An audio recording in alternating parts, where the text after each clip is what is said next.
Shivaji park 1 BHK flat आता फक्त 16 लाखात, तेही कुडाळ सारख्या स्मार्ट शहरामध्ये. रेडी पोझिशन मध्ये फ्लॅट्स उपलब्ध. पत्ता शिवाजी पार्क, सत्कार हॉटेल रोड, कुडाळ.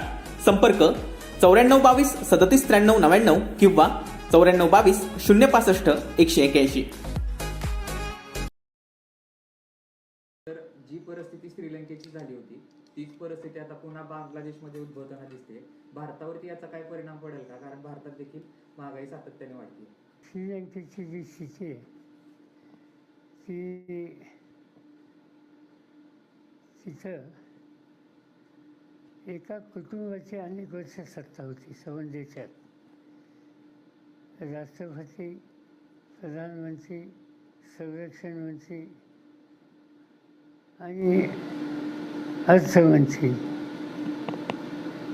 तर जी परिस्थिती श्रीलंकेची झाली होती तीच परिस्थिती आता पुन्हा बांगलादेशमध्ये उद्भवताना दिसते. भारतावरती याचा काय परिणाम पडेल का? कारण भारतात देखील महागाई सातत्याने वाढते. श्रीलंकेची जी स्थिती आहे ती तिथं एका कुटुंबाची अनेक वर्ष सत्ता होती संबंध देशात. राष्ट्रपती, प्रधानमंत्री, संरक्षण मंत्री आणि अर्थमंत्री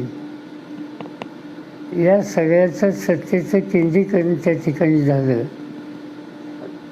आणि ते होत असताना लोकांच्या हातामध्ये लक्ष घालण्याची जी जबाबदारी नेतृत्वाची होती ती पाहिजे त्या प्रमाणात पाळली गेली नाही आणि त्यामुळे असंतोष वाढायला लागला होता. श्रीलंकेचा असंतोष हा एका दिवसातला, एका महिन्यातला नाही. ते गेले काही महिने सतत असंतोष वाढत होता आणि त्याचा परिणाम शेवटी उद्रेक झाला आणि त्या ठिकाणी राज्यकर्त्यांना सत्ता सोडावी लागली. आज भारताच्या दृष्टीनं आजूबाजूच्या देशामध्ये अंतर्गत परिस्थिती नीट राहणं आपल्याला गरजेचं आहे. ज्या वेळेला राज्याचं नेतृत्व हे मूलभूत प्रश्नाच्या सोडवणुकीच्यासाठी दुर्लक्षित करतं, अयशस्वी होतं, त्याच्यामध्ये श्रीलंकेत जे घडलं त्याची विजा असतात आणि ते आज आपल्याला बांगलादेशमध्ये दिसायला लागले आणि कदाचित पाकिस्तानमध्ये सुद्धा होण्याची शक्यता नाकारता येत नाही. म्हणजे आपल्या आजूबाजूला हे वातावरण आहे याची नोंद आजच्या देशाच्या राज्यकर्त्यांनी, विशेषतः नरेंद्र मोदी आणि त्यांच्या नेतृत्वाखालच्या सरकारमधल्या सगळ्या घटकांनी घेण्याची अत्यंत गरज आहे. या सगळ्यामध्ये सत्ता केंद्रित जिथं झाली तिथं हे प्रश्न निर्माण झाले. भारतामध्ये सत्ता राष्ट्रीय पातळीवर केंद्रित होईल का काय याची शंका लोकांच्या मनात येते. आज तरी तसं चित्र दिसत नाही, पण आपण सावध आणि काळजी करण्याची अवस्था आहे. सर, ह्याच्यामध्ये यूपीमध्ये सत्ता संघर्ष सुरू आहे. नितीश कुमारांनी राजीनामा दिला आहे. तर दुसरीकडे सुशील मोदी असं म्हणाले की महाराष्ट्रातली शिवसेना आम्ही फोडली. तर एकंदरीत भाजपचं वर्चस्व निर्माण करण्याचा प्रयत्न भाजप करतंय का आणि छोट्या पक्षांना ते दाबण्याचा प्रयत्न करते? साधारणतः एकच आहे की भारतीय जनता पार्टीच्या राष्ट्रीय अध्यक्षांनी मध्यंतरी कुठेतरी एक भाषण केलं आणि त्याच्यामध्ये स्वच्छ त्यांनी सांगितलं की प्रादेशिक प्रश्न हे जे आहेत त्यांना भवितव्य नाहीत, ते शिल्लक राहणार नाहीत आणि आमचा एकच पक्ष हा देशामध्ये शिल्लक राहील. याच्यातून एक गोष्ट स्वच्छ होते, जी नितीश कुमारची तक्रार आहे की भारतीय जनता पार्टी त्यांच्याबरोबर जे असलेले मित्र पक्ष असतात त्यांना हळूहळू संपवतात. त्याचं उदाहरण पंजाबमध्ये अकाली दल हा एक मोठा पक्ष त्यांच्यावर होता.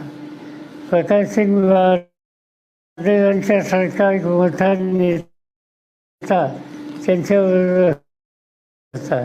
आज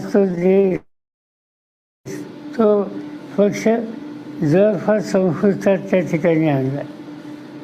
आज महाराष्ट्रामध्ये शिवसेना आणि ते अनेक वर्ष एकत्र होते. आज शिवसेनेची अवस्था तिचं डिव्हिजन करून दुबळी कशी करता येईल या संबंधीची आखणी ही भारतीय जनता पार्टीने केली आणि त्याला एकनाथ शिंदे आणि या लोकांची मदत झाली. त्यामुळं महाराष्ट्रातल्या शिवसेनेवर एक प्रकारचा आघात त्यांच्या एकेकाच्या मित्र पक्षांनी केला आणि हेच चित्र बिहारमध्ये हे दिसत होतं. आज नितीश कुमार एक लोकांच्याच मान्यता असलेलं असं नेतृत्व आहे.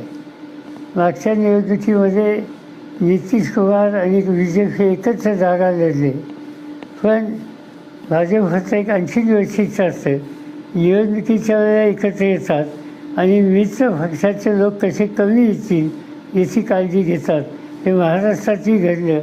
तेच चित्र बिहारमध्ये दिसायला लागलं आणि म्हणून बिहारचे मुख्यमंत्री वेळी सावध झाले आणि त्यांनी तातडीनं त्यांनी राजीनामा दिला आणि भाजपपासून दूर होण्याची ही भूमिका त्यांनी घेतली. आज भाजपचे नेते त्यांना काही त्यांच्याबद्दलची टीका टिप्पणी करो, पण नितीश कुमारनी टाकलेलं पाऊल हे अत्यंत शहाणपणाचं आहे.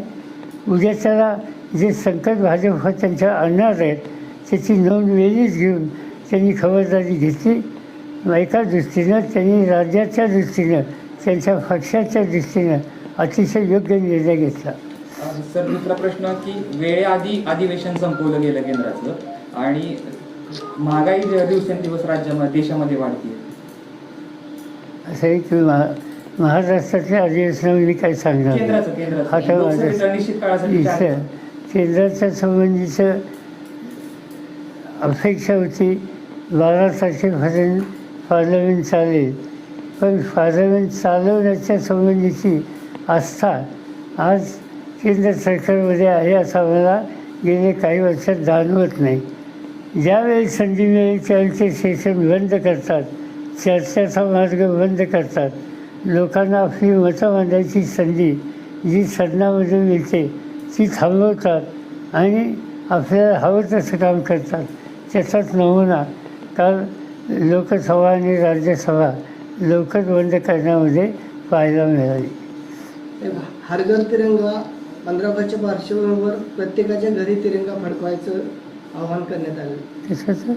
हर घर तिरंगा 15 ऑगस्टमध्ये प्रत्येक घरात तिरंगा फडकवा असं आवाहन करण्यात आलं अमृत महोत्सवानिमित्त. ठीक आहे. काय अमृत महोत्सवाच्या निमित्तानं एक राष्ट्रीय कमिटी आहे, त्या कमिटीत मी एक सभासद आहे.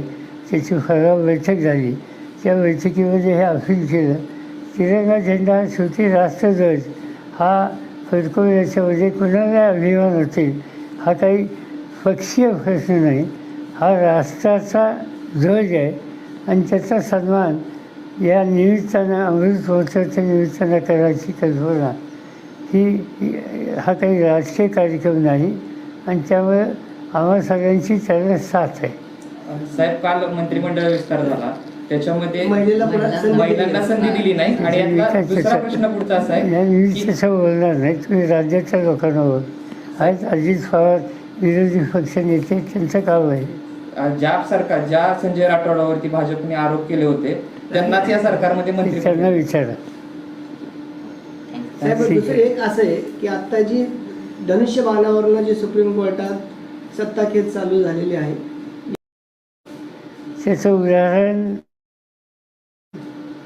पंजाबमध्ये अकाली दल हा एक मोठा पक्ष त्यांच्यावर होता. प्रकाश सिंग बादल सारखा एक मोठा नेता त्यांच्याबरोबर होता. आज तो पक्ष जवळपास संस्कृतात त्या ठिकाणी आणला. आज महाराष्ट्रामध्ये शिवसेना आणि ते अनेक वर्ष एकत्र होते. आज शिवसेनेची अवस्था तिचं डिव्हिजन करून दुबळी कशी करता येईल या संबंधीची आखणी ही भारतीय जनता पार्टीने केली आणि त्याला एकनाथ शिंदे आणि या लोकांची मदत झाली. त्यामुळं महाराष्ट्रातल्या शिवसेनेवर एक प्रकारचा आघात त्यांच्या एकेकाच्या मित्र पक्षांनी केला आणि हेच चित्र बिहारमध्ये हे दिसत होतं. आज नितीश कुमार एक लोकांच्यात मान्यता असलेलं असं नेतृत्व आहे. मागच्या निवडणुकीमध्ये नितीश कुमार आणि BJP एकत्र जागा लढले, पण भाजपचं एक आणखी वैशिष्ट्य असतं, निवडणुकीच्या वेळेला एकत्र येतात आणि मित्र पक्षाचे लोक कसे कमी येतील याची काळजी घेतात. हे महाराष्ट्रातही घडलं, तेच चित्र बिहारमध्ये दिसायला लागलं आणि म्हणून बिहारचे मुख्यमंत्री वेळी सावध झाले आणि त्यांनी तातडीनं त्यांनी राजीनामा दिला आणि भाजपपासून दूर होण्याची ही भूमिका त्यांनी घेतली. आज भाजपचे नेते त्यांना काही त्यांच्याबद्दलची टीका टिप्पणी करो, पण नितीश कुमारनी टाकलेलं पाऊल हे अत्यंत शहाणपणाचं आहे. उद्या त्याला जे संकट भाजप त्यांच्या आणणार आहेत त्याची नोंद वेळीच घेऊन त्यांनी खबरदारी घेतली. एका दृष्टीनं त्यांनी राज्याच्या दृष्टीनं त्यांच्या पक्षाच्या दृष्टीनं अतिशय योग्य निर्णय घेतला. सर, दुसरा प्रश्न की वेळेआधी अधिवेशन संपवलं गेलं केंद्राचं आणि महागाई दिवसेंदिवस राज्यामध्ये देशामध्ये वाढते. असं आहे की महाराष्ट्रातल्या अधिवेशनावर मी काय सांगणार केंद्राचं आता लोकसभेचं निश्चित काळासाठी केंद्राच्या संबंधीचं अपेक्षा होती 12 तारखेपर्यंत पार्लमेंट चालेल, पण पार्लमेंट चालवण्याच्या संबंधीची आस्था आज केंद्र सरकारमध्ये आहे असं मला गेले काही वर्षात जाणवत नाही. ज्यावेळी संधी मिळेल त्यावेळी ते सेशन बंद करतात, चर्चेचा मार्ग बंद करतात, लोकांना आपली मतं मांडायची संधी जी सदनामध्ये मिळते ती थांबवतात आणि आपल्याला हवं तसं काम करतात. त्याचाच नमुना काल लोकसभा आणि राज्यसभा लवकर बंद करण्यामध्ये पाहायला मिळाली. हर घर तिरंगा 15 ऑगस्टच्या पार्श्वभूमीवर प्रत्येकाच्या घरी तिरंगा फडकवायचं आवाहन करण्यात आलं. त्याच्याचं हर घर तिरंगा 15 ऑगस्टमध्ये प्रत्येक घरात तिरंगा फडकावा असं आवाहन करण्यात आलं अमृत महोत्सवानिमित्त. ठीक आहे. काय अमृत महोत्सवाच्या निमित्तानं एक राष्ट्रीय कमिटी आहे, त्या कमिटीत मी एक सभासद आहे. त्याची फराव बैठक झाली. त्या बैठकीमध्ये हे अपील केलं, तिरंगा झेंडा हा शेवटी राष्ट्रध्वज हा फडकवण्याच्यामध्ये कुणाला अभिमान होतील हा काही पक्षीय प्रश्न नाही, हा राष्ट्राचा ध्वज आहे आणि त्याचा सन्मान या निमित्तानं अमृत महोत्सवाच्या निमित्तानं करायची कल्पना हा काही राजकीय कार्यक्रम नाही आणि त्यामुळे आम्हा सगळ्यांची त्याला साथ आहे. साहेब, काल मंत्रिमंडळ विस्तार झाला, त्याच्यामध्ये महिलांना संधी दिली नाही आणि यातला दुसरा प्रश्न पुढचा असा आहे मी तसं बोलणार नाही. तुम्ही राज्याच्या लोकांना बोल. आहेत अजित पवार विरोधी पक्ष नेते, त्यांचं काम आहे. ज्या संजय राठोडावरती भाजपने आरोप केले होते त्यांनाच या सरकारमध्ये मंत्री त्यांना विचारा. साहेब, दुसरं एक असं आहे की आत्ता जी धनुष्यबाणावरनं जी सुप्रीम कोर्टात सत्ताखेच चालू झालेली आहे, या संदर्भात आपला काय सल्ला आहे? असं आहे की धनुष्यबाण हे शिवसेनेचं चिन्ह आहे.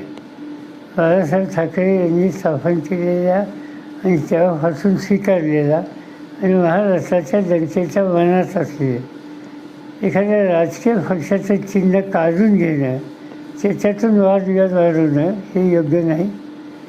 जर एकनाथ शिंदे आणि यांना काही वेगळी भूमिका घ्यायची असेल तर ते जरूर स्वतःचा पक्ष काढू शकतात, ते चिन्ह करू शकतात.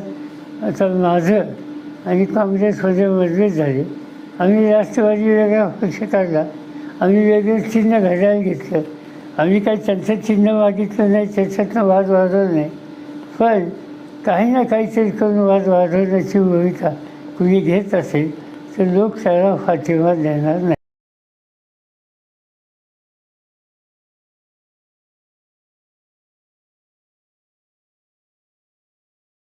असे नवनवीन व्हिडिओ पाहण्यासाठी कोकणशाहीचं यूट्यूब चॅनल सबस्क्राईब करा व बेल बटन प्रेस करा. तसेच फेसबुक पेज लाईक करा आणि इंस्टाग्राम पेज व ट्विटर पेजला फॉलो करायला विसरू नका.